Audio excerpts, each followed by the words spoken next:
নমস্কার বন্ধুরা, Priyanka's bright story চ্যানেলের আরেকটি দারুণ স্বাদের রেসিপিতে সকলকে স্বাগত জানাই।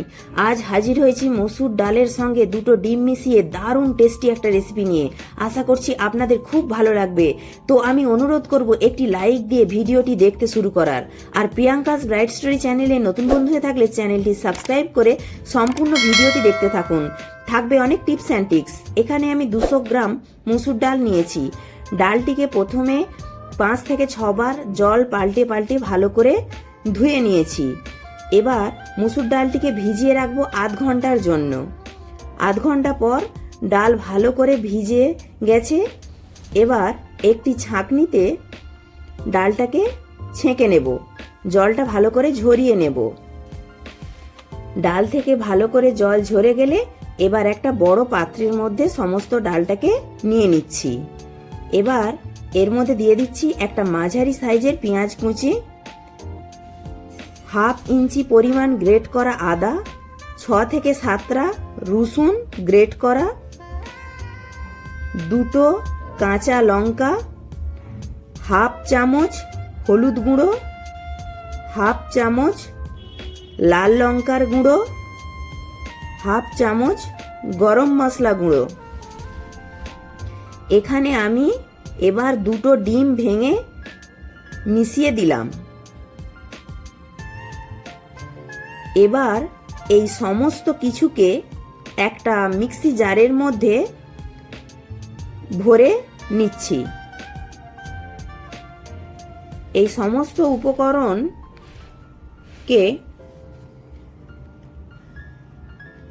আমি একটা স্মুথ পেস্ট বানিয়ে নেব। তার জন্য আমি একটা মিক্সিং জারের মধ্যে নিয়ে নিচ্ছি। আর জল দেব না, জল না দিয়েই ডিম দিয়েই একটা খুব সুন্দর স্মুথ পেস্ট বানিয়ে নেব। আর দিয়ে দিলাম পরিমাণ মতো একটু লবণ, দিয়ে ভালো করে মিশিয়ে নিলাম। দেখুন কত সুন্দরভাবে পেস্টটি তৈরি হয়ে গেছে। যেহেতু এর মধ্যে ডিম দিয়েছি তাই জল না দিলেও খুব সুন্দর পেস্ট তৈরি হয়ে যাবে। এবার গ্যাসেতে বসিয়ে দিয়েছি একটা ফ্রাই প্যান, আর তাতে দিয়ে দিয়েছি 2 চামচ সর্ষের তেল। তেলটা ভালো করে গরম হয়ে গেলে গ্যাসের ফ্লেমটা লোতে রেখে ডাল আর ডিমের মিশ্রণটা যোগ করে দিলাম।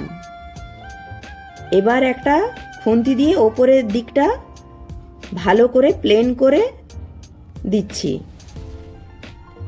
তারপর ঢাকা দিয়ে দেব। গ্যাসের ফ্লেমটা লোতেই রেখে 4 থেকে 5 মিনিটের জন্য হতে দেব, যাতে নিচ থেকে ভালো করে সেট হয়ে যায়। দেখুন 5 মিনিট পর ঢাকা খুলেছি। ওপরের দিকটা কাঁচা আছে কিন্তু হাত দিলে হাতে লেগে যাচ্ছে না। এই রকম সময় আমরা একটা প্লেটের সাহায্যে এটাকে উল্টিয়ে অন্য দিকটা হওয়ার জন্য আবার ফ্রাই প্যানেতে দিয়ে দিলাম, যাতে অপর দিকটাও ভালো করে ভাজা হয়ে যায়। মোটামুটি 4 থেকে 5 মিনিট ঢাকা দিয়ে আবারও অন্য পিঠটা ভেজে নেব।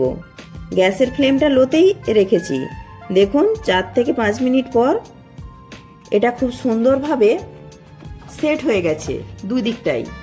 এবার একটা প্লেটে আমরা নামিয়ে নিচ্ছি।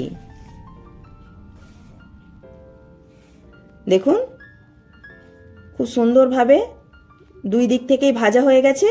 এবার একটু ঠান্ডা করে আমরা একটা ছুরি দিয়ে ছোট ছোট চৌকো চৌকো করে কেটে নিচ্ছি। আপনারা চাইলে নিজেদের পছন্দ মতো একটু লম্বাটে আকার করেও কেটে নিতে পারেন।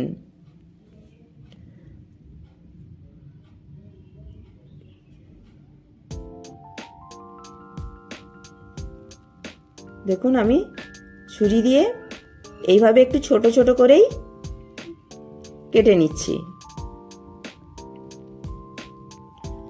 ছুরি দিয়ে কাটা দেখে নিশ্চয়ই বুঝতে পারছেন যে ভাজাটা কত সুন্দরভাবে হয়েছে, যে ছুরিতে একটুকু কোনো কিছু কিন্তু লেগে যাচ্ছে না। কত সুন্দরভাবে কাটা হয়ে যাচ্ছে।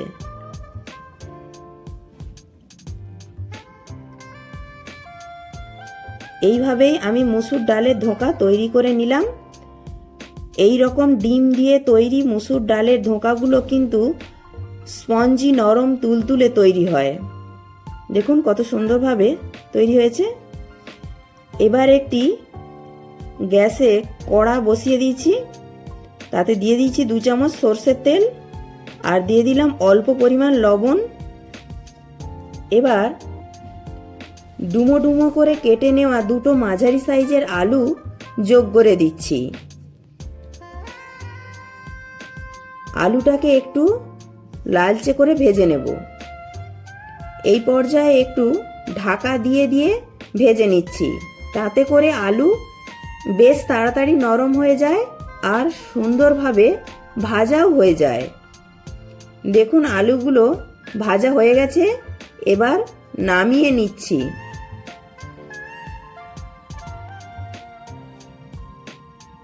বাকি রান্নাটা করে নেওয়ার জন্য আরও একটু সর্ষের তেল যোগ করে দিচ্ছি। তেলের মধ্যে দিয়ে দিচ্ছি 2টো থেতো করা ছোট এলাচ, দারচিনি, লবঙ্গ,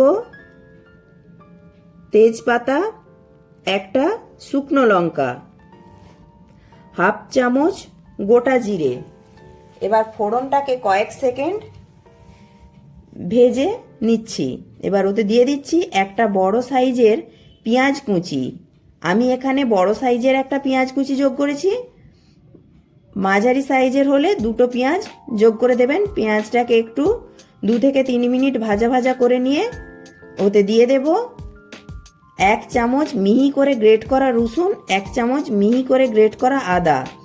আদা রসুনের কাঁচা গন্ধ যাওয়া পর্যন্ত মিনিট 2 লো ফ্লেমে নাড়াচাড়া করেই ভাজা ভাজা করে নিচ্ছি।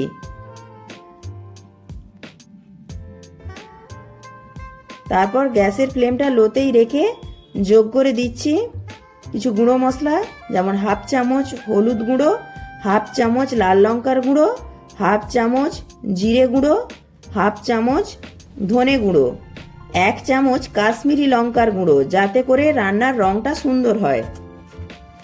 আর দিলাম টমেটো বাটা। এখানে আমি মাঝারি সাইজের 2টো টমেটো বেটে যোগ করেছি। আর দিলাম স্বাদ অনুযায়ী লবণ। এবার গ্যাসের ফ্লেমটা মিডিয়ামে রেখে মশলা কষিয়ে নিচ্ছি। মশলাটাকে কিন্তু একটু ভালো করে সময় নিয়ে কষিয়ে নিতে হবে। মশলা যত ভালো করে কষানো হবে রান্নার স্বাদ ততই ভালো হবে। মশলাটা শুকিয়ে শুকিয়ে এলে অল্প অল্প গরম জল যোগ করে মশলাটাকে কষিয়ে নেব যতক্ষণ না মশলা থেকে তেল ছেড়ে যাচ্ছে। এইভাবে অল্প অল্প জল যোগ করে মশলাটা কষাতে কষাতে যখন দেখবেন মশলা থেকে তেল ছেড়ে গেছে, দেখুন মশলাটা কষানো হয়েই এসেছে প্রায়। দেখুন মশলা থেকে তেল ছেড়ে গেছে। এবার যোগ করে দেব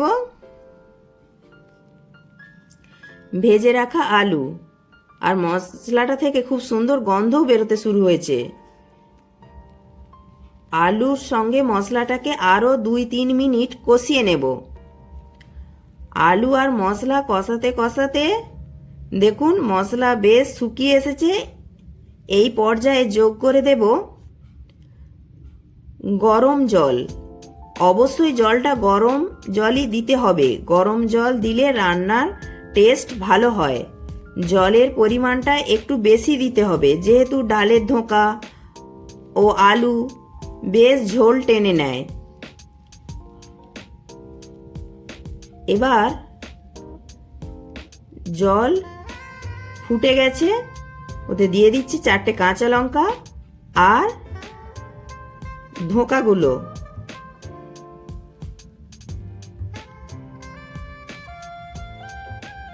ধোঁকাগুলো ঝোলের মধ্যে ভালো করে ফুটতে দেব প্রথমে।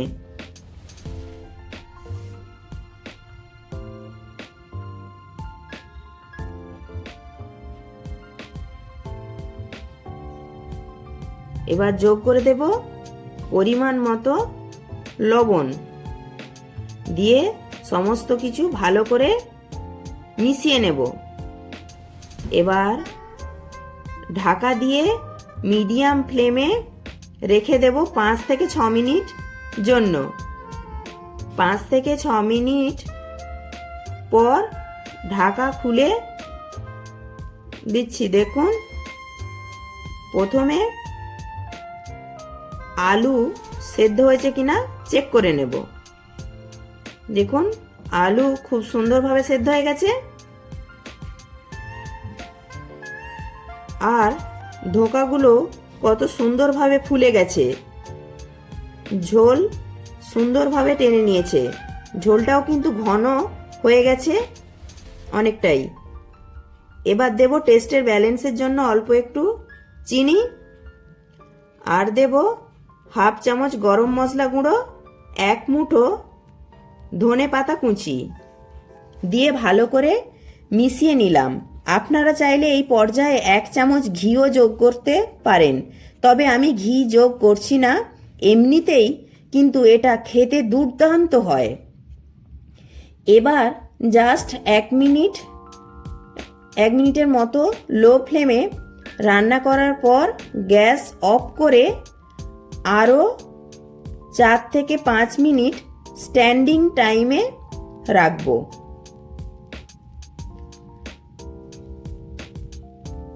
দেখুন, গ্যাসটা অফ করে দিয়েছি।